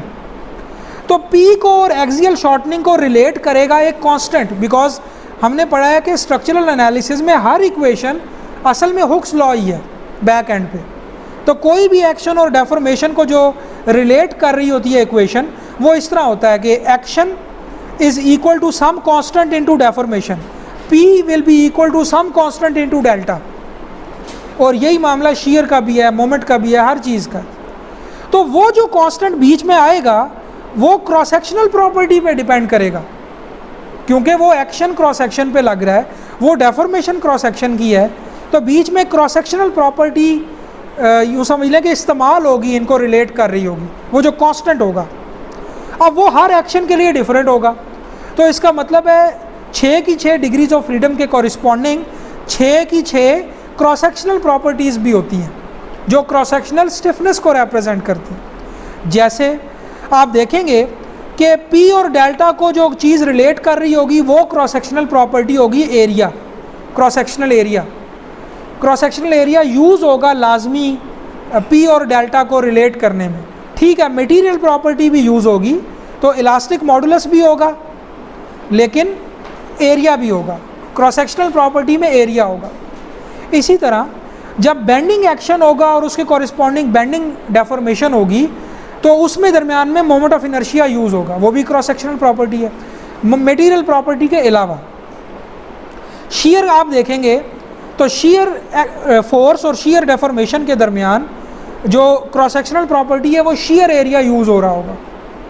इसी तरह टॉर्शन और ट्विस्ट के दरमियान टॉर्शनल कांस्टेंट है एक प्रॉपर्टी जो कि टॉर्शनल स्टिफनेस को रिप्रेजेंट करती है, वो भी डायमेंशंस पर डिपेंड करती है। तो इसका मतलब है आपके पास एक list of cross sectional properties आ गई जो रिलेट करेंगी क्रॉस सेक्शन के एक्शन और डेफॉर्मेशन को।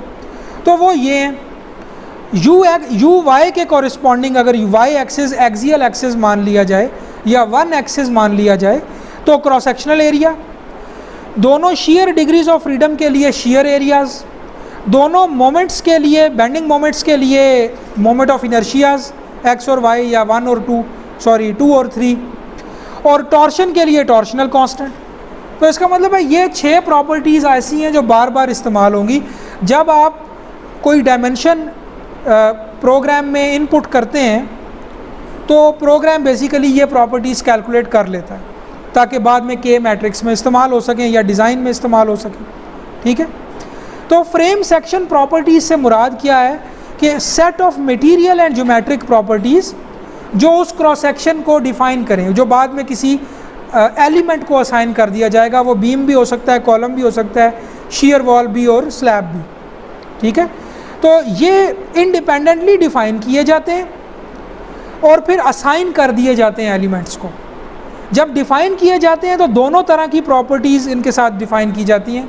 इनको एक मटेरियल भी असाइन किया जाता है जो पहले डिफ़ाइन हुआ होता है, और इनको एक डायमेंशंस असाइन की जाती हैं। और ये प्रिज्मेटिक और नॉन प्रिज्मेटिक भी हो सकते हैं, यानी अलॉन्ग द लेंथ इनकी प्रॉपर्टीज़ कांस्टेंट भी रह सकती हैं और वेरी भी कर सकती हैं। जैसे टेपर्ड क्रॉस सेक्शंस होते हैं, उनको नॉन प्रिज्मेटिक बोलते हैं। एक और क्लासिफिकेशन मटेरियल प्रॉपर्टीज़ की है, बेसिक और डिराइव्ड। बेसिक प्रॉपर्टी ये हैं जो किसी और प्रॉपर्टी से मिल के नहीं बनी, ठीक है। डिराइव्ड वो होंगी जो बाकी प्रॉपर्टी से मिल के बनी होंगी। For example radius of gyration. अब ये क्रॉस सेक्शनल डायमेंशंस पर डिपेंड करती है, क्रॉस सेक्शनल प्रॉपर्टी है, बट ये बाकी आई ओवर ए का स्क्वायर रूट होता है। अब आई और ए अलग से क्रॉस सेक्शनल प्रॉपर्टीज़ हैं, सो आर असल में डिराइव्ड प्रॉपर्टी है, इंट्रिंसिक प्रॉपर्टी नहीं है। लेकिन क्रॉस सेक्शनल एरिया, ठीक है, या आई, ये बेसिक प्रॉपर्टीज़ हैं, ठीक है। ये सेकंड मोमेंट ऑफ एरिया है और उसमें मोमेंट आर्म भी चाहिए, which is again dependent on the shape. तो ये शेप की इंट्रिंसिक प्रॉपर्टी हुई। इसके अलावा एक क्लासिफिकेशन है ज्योमेट्रिक और सेक्शन प्रॉपर्टीज़ की। ज्योमेट्रिक प्रॉपर्टीज़ में मटेरियल प्रॉपर्टी का कोई रोल नहीं होता, जैसे सेंट्रॉइड हो गया या एरिया हो गया, आई हो गया, इनमें मटेरियल का कोई रोल नहीं है। स्टील की वही डायमेंशन दे दी जाए, कंक्रीट की वही डायमेंशन दे दी जाए, आई सेम होगा। लेकिन कुछ ऐसी प्रॉपर्टीज़ भी होती हैं जिनका मटेरियल का भी रोल होता है जिसमें, जैसे न्यूट्रल एक्सिस डेप्थ है, ठीक है, या प्लास्टिक सेंट्रॉइड है, ठीक है, या कुछ चीज़ें आगे आएंगी भी। इनमें मटेरियल का भी इस्तेमाल है कि वो मटेरियल कौन सा है, जैसे ट्रांसफॉर्म सेक्शन है, ट्रांसफॉर्म सेक्शन प्रॉपर्टीज़, तो वो फिर क्रॉस सेक्शनल प्रॉपर्टीज़ कहलाएंगी।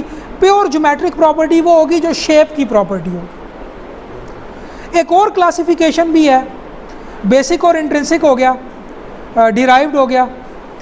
कुछ आरसी की अपनी स्पेसिफिक प्रॉपर्टीज़ होती हैं, जैसे ट्रांसफॉर्म सेक्शन प्रॉपर्टीज़। अब ये कॉन्सेप्ट स्टील के लिए नहीं है, सिर्फ है ही आरसी के लिए। कुछ प्री स्ट्रेस्ड की क्रॉस सेक्शनल प्रॉपर्टीज़ हैं जो सिर्फ उन्हीं क्रॉस सेक्शन में यूज़ होती हैं, और कुछ स्टील के लिए हैं, ठीक है। सो अगर मैं एक ज़रा ज़्यादा डिटेल्ड लिस्ट करूं तो वो क्या हो जाएगी, उसमें देखें ये वार्पिंग कांस्टेंट भी एक क्रॉस सेक्शनल प्रॉपर्टी है, plastic section modulus, shear centre, इनमें से बहुत सी से आप वाकिफ़ हैं ऑलरेडी, कुछ बड़ी बेसिक्स ही हैं। ज्योमेट्रिक सेंटर, ज्योमेट्रिक सेंटर तो ये है कि उस शेप का अपना सेंटर किधर है, लेकिन प्लास्टिक सेंटर में उस मटेरियल का भी रोल आ जाता है जिससे वो शेप बनी होती है। Section modulus, radius of gyration, principal axis, principal plane, orientation of principal axis, moment of inertia about principal axis, ये सारी क्रॉस सेक्शनल प्रॉपर्टीज़ हैं। वार्पिंग कांस्टेंट भी एक क्रॉस सेक्शनल प्रॉपर्टी है। तो ये लिस्ट बहुत लंबी है, कोई 30 के करीब आप इस तरह के प्रॉपर्टीज़ एक ही शेप की बना सकते हैं, गिन सकते हैं।